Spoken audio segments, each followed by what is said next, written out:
బాగున్నారండి అందరూని. ఈరోజు మనం హ్యాండ్స్కి అంటే బ్లౌజ్ లైనింగ్ బ్లౌజ్ హ్యాండ్స్కి ఇంటర్నల్ పైపింగ్ ఎలా వేసుకోవాలి ఏంటనేది సింపుల్గా ఈజీగా చూద్దాం. మనకి హ్యాండ్ పూర్తిగా కటింగ్ అయిపోయిన తర్వాత ఇలాగ మనం పైపింగ్ ఏ క్లాత్ అయితే వేయాలనుకుంటున్నామో నేనైతే గోల్డ్ టిష్యూ క్లాత్ తీసుకున్నాను. దాన్ని క్రాస్గా ముక్క ఇలా క్రాస్గా కటింగ్ చేసుకుంటూ వస్తాయి కదండి, మనం మెడ ముక్కలు కత్తిరించినట్టుగా అలా ఒక పీస్ తీసుకున్నాను. మీకు చేతులు లూజ్ ఎంతైతే ఉందో చూసుకొని 2 చేతులకి సరిపడా ఒకేసారి ముక్కని తీసుకోండి. అలాగే ఈ థ్రెడ్ కూడా తీసుకోండి. ఈ థ్రెడ్ కూడా యూజ్ అవుతుంది. సింగిల్ ఫుట్ కూడా మనం పెట్టుకోవాలి. నేను ఆల్రెడీ మిషన్కి సింగిల్ ఫుట్ సెట్ చేసి ఉంచానండి. దాని తర్వాత ఈ పైపింగ్ క్లాత్కి మధ్యలోని ఈ థ్రెడ్ని ఇలా పెట్టుకుని మధ్యలో చేసి ఇలా పెట్టిన తర్వాత ఫోల్డ్ చేసినప్పుడు థ్రెడ్ లోపలికి వెళ్ళిపోయింది కదా, థ్రెడ్కి అంచంటే ఒక కుట్టు కుట్టుకుంటూ ఇలా వచ్చేయాలి. మీకు 2 చేతులకి కూడా ఒకేసారి ఈ క్రాస్ ముక్కలు కటింగ్ చేసి తీసుకుని ఒకవేళ అతుకులు వస్తే కనుక అతికించేసి దాని తర్వాత ఈ పైపింగ్ స్టిచ్చింగ్ చేశారంటే కనుక పదే పైపింగ్ రెడీ చేసుకోవాల్సిన అవసరం ఉండదు, ఒకేసారి పని అయిపోద్ది. అలాగే నెక్ కూడా కుట్టుకోవాలనుకున్నప్పుడు ఒకేసారి పైపింగ్ రెడీ చేసేసుకోవాలి. చూస్తున్నారు కదా, ఇలాగా పైపింగ్ పక్క నుంచే కుట్టుకున్నారంటే కనుక కరెక్ట్గా మధ్యలోని థ్రెడ్ వస్తుంది, నీట్గా పైపింగ్ రెడీ అయిపోద్ది మనకి. చూసారు కదా, నేను ఒక జాయింట్ చేశాను, ఆ జాయింట్ దగ్గరకు వచ్చింది చూసారా, జాయింట్ ఉన్నది లోపల వైపుకు ఉండేటట్టుగా మనం పెట్టుకోవాలి. ఈ రకంగా మొత్తం పైపింగ్ అంతా స్టిచ్చింగ్ చేసేసుకోవాలి.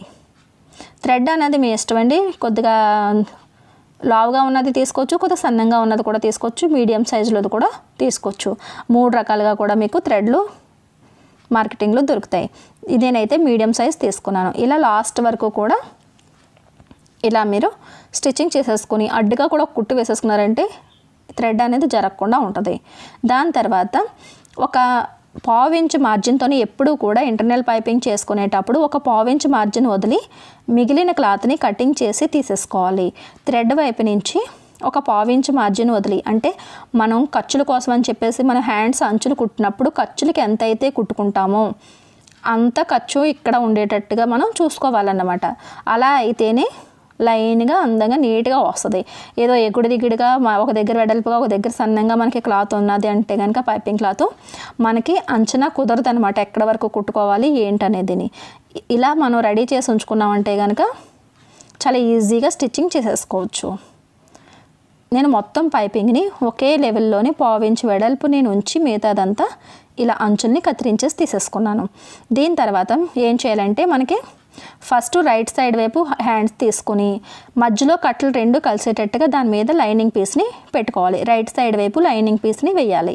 వేసిన తర్వాత ఏ టైప్ నుంచి అయితే స్టార్ట్ చేయాలనుకుంటున్నారో అటువైపు పైన ఒక ఇలా పిన్ పెట్టుకున్నారు అంటే కనుక జరగకుండా ఉంటుంది. ఇప్పుడు ఏం చేయాలంటే పైపింగ్ మనకి సింగిల్ ఫుట్ పెట్టుకున్నప్పుడు ఫూట్ ఖాళీగా ఉన్న వైపు పైపింగ్ వచ్చేటట్టుగా చూసుకోవాలి. ఇప్పుడు ఈ పైపింగ్ లోపల వైపుకి వచ్చేటట్టుగా ఇలా లోపల పై వైపుకు ఉండేటట్టుగా పైపింగ్ అంచు వైపు ఉండేటట్టుగా పెట్టుకుని దాని తర్వాత లైనింగ్ని దాని మీద ఇలా పెట్టాలి. అంటే బ్లౌజ్ పీస్కి లైనింగ్ పీస్కి మధ్యలో పైపింగ్ని అరేంజ్ చేసుకోవాలి. చేసుకుని ఫస్ట్ ఒక కుట్టుకుని పైపింగ్ వారంటే కుట్టుకుంటూ రావాలి.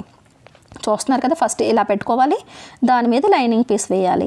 వేసిన తర్వాత మొత్తం అంటే బ్లౌజ్ పీస్ అంచు, పైపింగ్ అంచు, లైనింగ్ పీస్ అంచు 3 కూడా ఒకే లెవెల్లో వచ్చేటట్టుగా పెట్టుకుంటే స్టిచ్చింగ్ అన్నది తిన్నంగా వస్తుంది.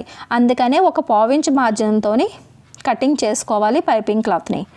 ఈ రకంగా మీరు ఎంత మార్జిన్ అయితే వదలాలనుకుంటున్నారో అంత మార్జిన్ వెడల్పుని పైపింగ్ క్లాత్ ఉండేటట్టు చూసుకుని ఇలా అరేంజ్ చేసుకుని పైపింగ్ పక్కనే కుట్టు రావాలండి, దూరంగా వస్తే బాగోదు. పైపింగ్ పక్కనే ఇలా కుట్టు వచ్చేటట్టుగా ఇలా నెమ్మదిగా స్టిచ్చింగ్ చేసుకోవాలి. చూస్తున్నారు కదా, నేను ఎంత నెమ్మదిగా చూపిస్తున్నానో మీకు అర్థం అవ్వాలని చెప్పి ఇలా స్టిచ్చింగ్ చేసుకుని ఇలా అడ్డుగా ఇలా పైపింగ్ మీదకి ఒక కుట్టు వేసుకుంటూ ఇలా ఫినిషింగ్ చేసి మిగిలిన పైపింగ్ క్లాత్ని కటింగ్ చేసేసుకోవాలి.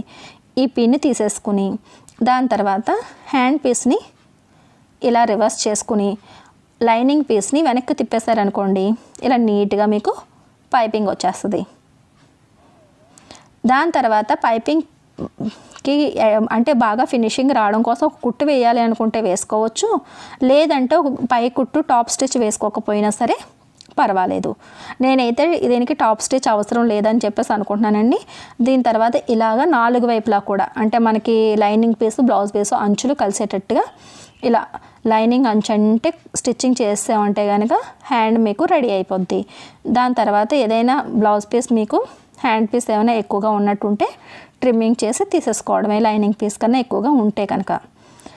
పైపింగ్ అయితే నీట్గా అయిపోయింది. దీనివల్ల ఏంటంటే మన పైపింగ్ తీసిన క్లాత్ ఉంది కదా, ఆ టిష్యూ క్లాత్ మనకి బయటికి కనిపించకుండా ఉంటుంది, ఓన్లీ పైపింగే కనిపిస్తుంది. చూస్తున్నారు కదా, ఈ రకంగా ఈ పైపింగ్ మాత్రమే ఉంటుంది అనమాట.